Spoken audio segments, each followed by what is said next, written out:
Welcome to Inside Voices, a well-read magazine, Between the Pages podcast. I'm Robert Gwaltney, joined by my host and dear friend, Jeffrey Dale Lofton. And we're both really excited to enter into conversation today with debut novelist Kalela Williams. Welcome, Kalela. Hi, thank you. We're so happy to have you. So, Kalela, before we get started, I'm going to share a little bit about you with our listeners. Kalela Williams is an author, a proud auntie, a cat mama, and a Black History Maven. She's the director of the Virginia Center for the Book and directs the Virginia Festival of the Book and other events. She's created and produced literary events for the Philadelphia Library System, a youth writing nonprofit, a university poetry center, and other institutions. Kalela grew up in Atlanta, but now she calls the cute artsy town of Staunton, Virginia home, where she and her partner run a community arts organization, the Off Center. Her debut novel, Tangleroot, is an American Booksellers Association Indies Introduce and an Indie Next Pick, a Junior Library Guild selection, and one of Kirkus Review's best books of 2024. Jeffrey? Well, that's mighty impressive. Kalela, we're just so glad you're here. Thank And you. I'm so glad to be here. and we are so excited to talk about Tangleroot. And first of all, I just want to know what was the impetus to tell the story of this young woman's awakening? I mean, of herself and her place in history and of this mystery that you created too. Thanks for that question. My impetus in creating this story a comes from a fascination, honestly, with cemeteries. I've always been fascinated by cemeteries, and I've always been fascinated by the stories they tell.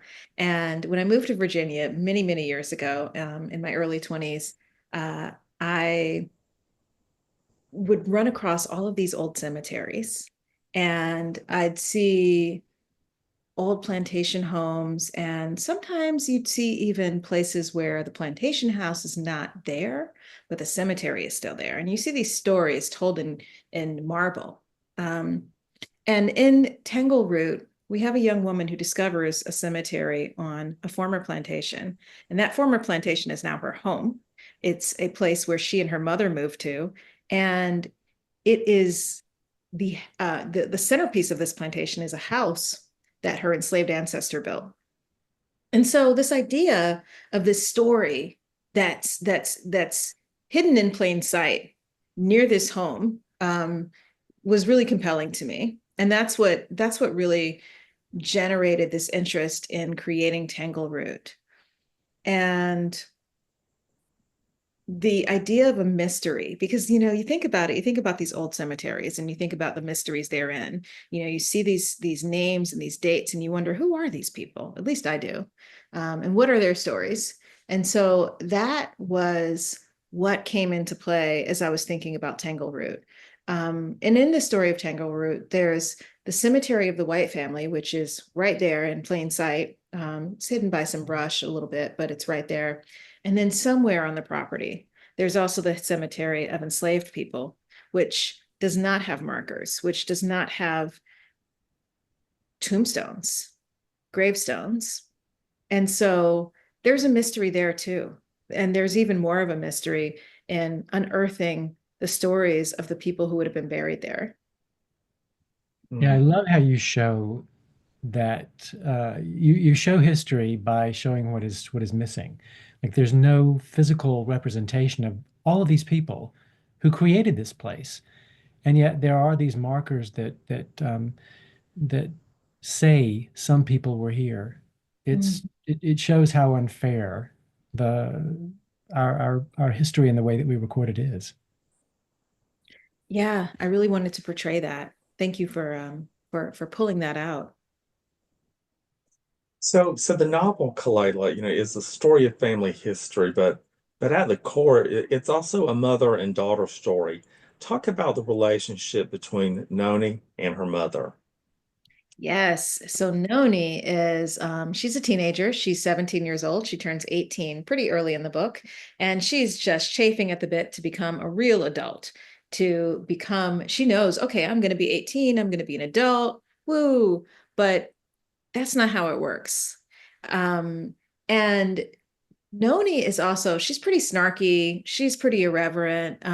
She doesn't care a lot about her history. She doesn't care that this home was built by her enslaved ancestor. That doesn't matter to her. What matters to her is she's being taken away from Boston, which is where she grew up, which is her whole life, to move here out into the sticks, into some house in the middle of nowhere, away from her friends and away from an internship that she earned in costumes for theater, which is really her passion.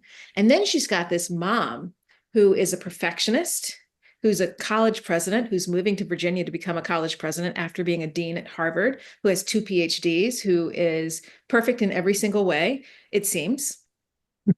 And what is it like, for Noni? It's this idea of living with this mom who just expects you to be able to be her. And Noni knows I can never be her. And she feels like, how do I step away from my mother's shadow? I got to do it while she's not looking because my mother always pulls me back into her shadow. She wants me to be her. So that's pretty much the relationship between Noni and her mom. You Thank know, you. yeah, Noni is fairly complacent about her mother's passion for her work, for, this pull, this compulsion to tell Black history and to right wrongs. But so how did you really awaken that fire in Noni to see the world anew and to be a more responsible cultural citizen, to see the world in a more culture-centered way? Yeah, so Noni really, in the book, she really learns how to step into her Blackness. And it's a process for her.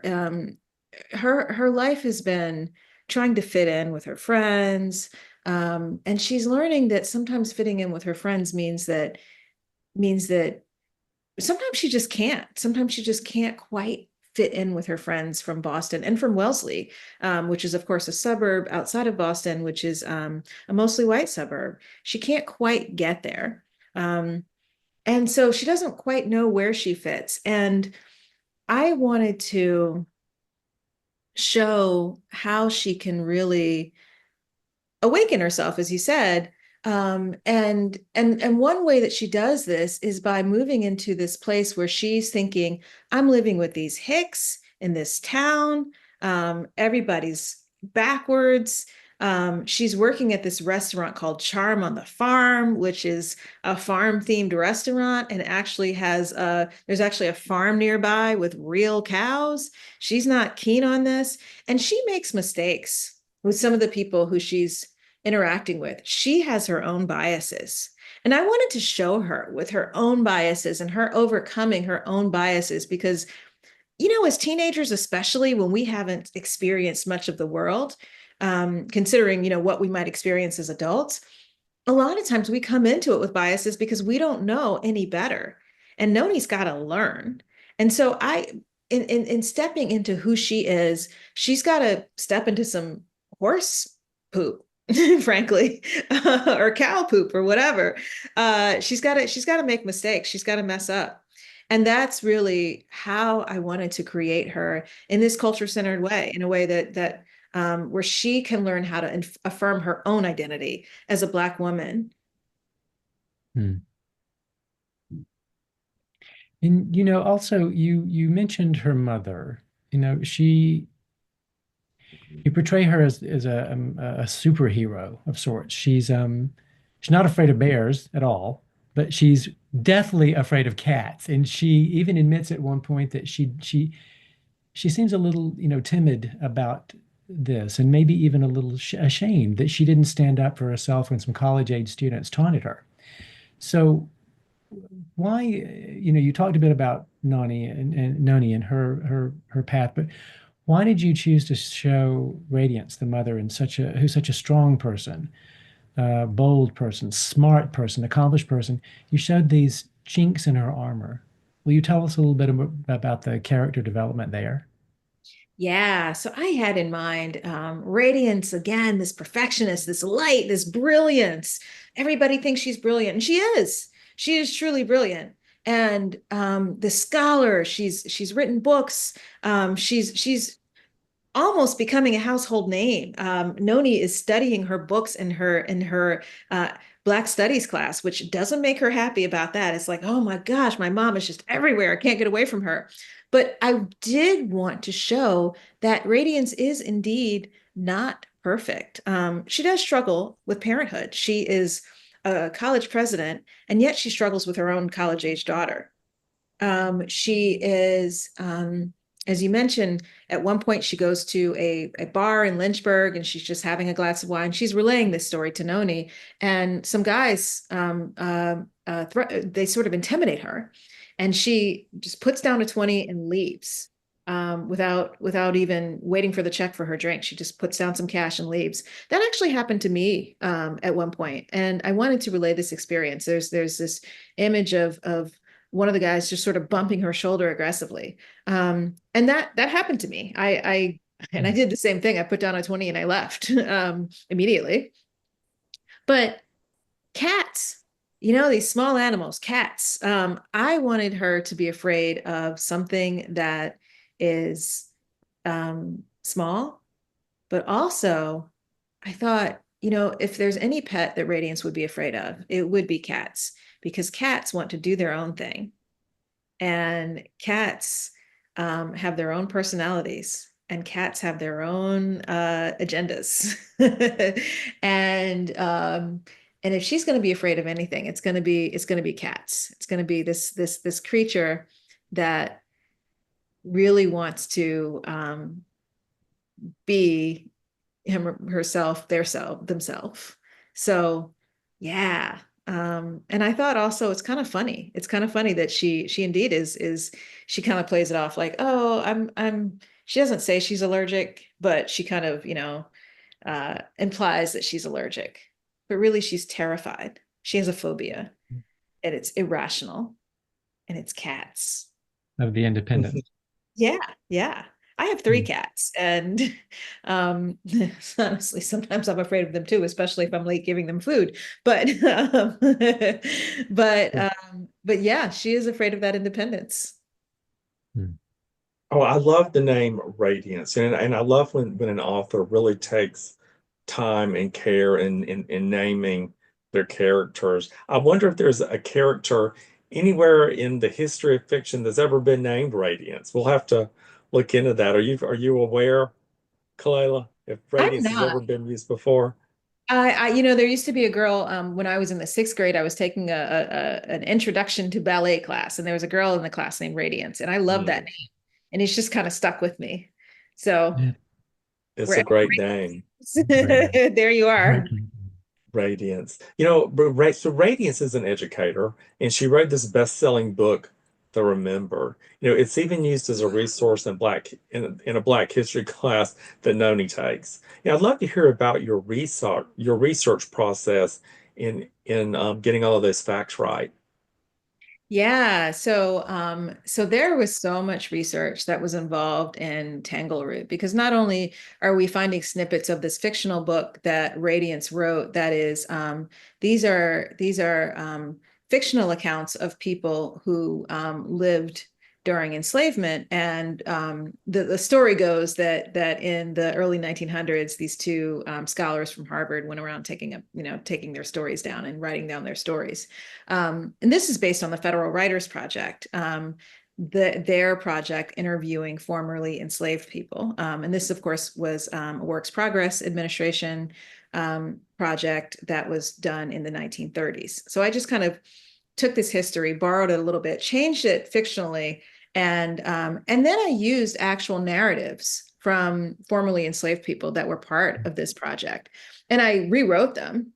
But a lot of the stories that are told in these fictionalized narratives were based on real life. These were real indignities that enslaved people faced. I did have to. And there are some other letters and entries in this book that are fictional, but in order to create them, I had to read real letters and real diaries and real obituaries. There's a lot of these kind of false fictionalized primary sources in this book, newspaper articles, everything. And I had to actually look at newspaper articles from whatever time period, or letters or diaries from whatever time period, or whatever it is. I had to look at all of these primary sources.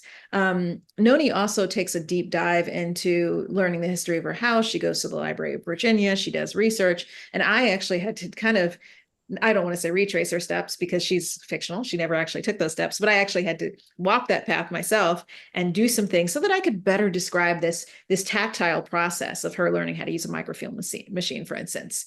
So there's a lot involved. I love research, so that was pretty fun. But there were some times where I'm just like, I don't know. Would somebody have used this word or that word back in 1859? And I'd have to kind of find newspaper accounts and say, okay, they wouldn't have necessarily said bedroom. They would have said bedchamber, that kind of thing. Gotcha. You mentioned a moment ago Noni's interaction with some of the characters and the mistakes she makes, but some of those characters make some pretty bad mistakes around her too. One comes to mind, Lana Jean, who is just awful and insensitive. And she, early on in the book, she asks Noni to play something called a song called "Furl the Banner Softly or Slowly." How does Noni navigate these situations, these kinds of situations? This is not the only one, in which those people around her feel this privilege to be insensitive, to hold on to the past wrongs and glorify them even. Yeah, so Lana Jean is she's your classic villain. She does have her own story herself, but she is a classic villain, and she is holding on to the past. The past that she holds on to is in some ways a fictionalized past. It's this genteel, perfect old South that that was wonderful in every way and that never existed. And so she owns this inn that's in town. She is rich. She uses her money to sort of push people around, and she does try to get Noni to have a job at this inn playing the piano. And yeah, indeed, one of the songs is it's an actual 1860s song that it speaks of the Confederate flag. It's unfurl the banner softly, slowly, something, something, it is holy. And Noni knows that as she's playing this song and she's seeing this space and she knows this is wrong, but she doesn't quite know how wrong it is. And I really wanted to show, again, she's doing what she thinks is good for her, but she doesn't understand that what's good for her people is good for her. She doesn't quite connect those dots yet because she's young. And so I did want to see her slowly evolve into, oh, I'm just trying to, people please and fit in, et cetera, because, one of her friends does the same thing, or actually a couple of her friends do the same thing. Some of her colleagues do the same thing. And so she's just trying to navigate this. And do I stand up for myself? If I do, how? And it reminds me of when I was a teenager and, something would happen or somebody would say something and I'm thinking, should I stand up? Should I just ha ha ha ha? Should I laugh it off? What do I do? How do I navigate this? And sometimes I did stand up for myself and sometimes I didn't. Sometimes I went along because whatever reason I needed to fit in at that point. Hmm. Of course, I've grown out of that. Good for you. So Tangleroot takes place in the fictional town of Magnolia, Virginia. This community comes through strongly as a character, as communities often do in Southern fiction. Talk about this town and whether or not it's based on a real city. Yeah, you are right about communities in Southern fiction and how they can just be their own character. And I really wanted Magnolia to be a character. It is not inspired by any particular one real place. It is inspired by many different communities in Central and the sort of Shenandoah Valley area of Virginia. I used to have a job where I would have to drive around the whole state, and I still do actually, but it's a little different now. But I used to have to drive around all of Central Virginia and the Valley a lot to meet with volunteers for an organization. And there are places like Orange, Virginia, or Orange County, Virginia. There's places like Madison, Virginia. There's places like Livingston, Virginia. There's, of course, Charlottesville, which is its own real city in the book. But there's like places within the outer area of Charlottesville that this that I pulled from. So it's really inspired by an amalgamation of many different towns. And then I sort of just gave it its own character. And that's the fun part about inventing places, right? Is you can just really, you can put whatever you need. You can build your own little city, your own little, well, this ain't no city, but you can build your own. It's a world. Yeah. Not a city, but a world. Agreed. Yeah, I prefer create. That's the one thing. If you base it on a real place, people are going to get you if you get one little thing wrong. So I'm all about creating a place from scratch. Yeah, and it's so much fun. Well, you all It know, is. so much fun. So a reader can quite clearly see Noni's character arc. But I'm interested in your arc as a writer and how writing Tangleroot has perhaps changed you, or maybe any lesson it's taught you along the way. Yeah. So I have so many lessons. One is a lesson in perseverance, because this book, I originally wrote what became Tangleroot and tried to get a publisher. I pitched to many, many different agents back in 2011. It was a different book. It had a different title. The story was roughly the same, but there was a lot about the book that was different. A lot about the book that was different, and nothing, no agent, no nothing.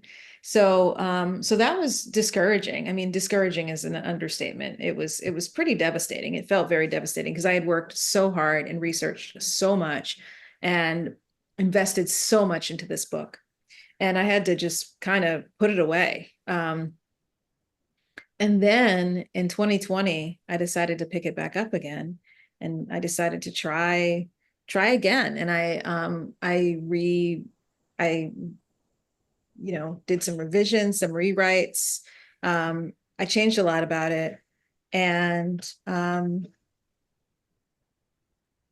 then I tried to find an agent. And before I could even, I had emailed 12 agents. I was emailing sort of batches. So I was just kind of like, okay, I'll just see how this goes. And then I got an agent right away, and a great agent pretty shortly. I shouldn't say right away, but it was a couple of weeks. It was a few weeks. Wow, that's right away. Yeah. Yeah. And in this industry, yes. And to get it published only took, maybe about 2 or 3 months after that. So it was very short in the industry. What was different this time than in 2011? In 2020, of course, there was the murder of George Floyd, and that really inspired me to pick this back up again. That really inspired me to say, there's a story here. There was a lot more Black YA fiction, Black-centered YA fiction.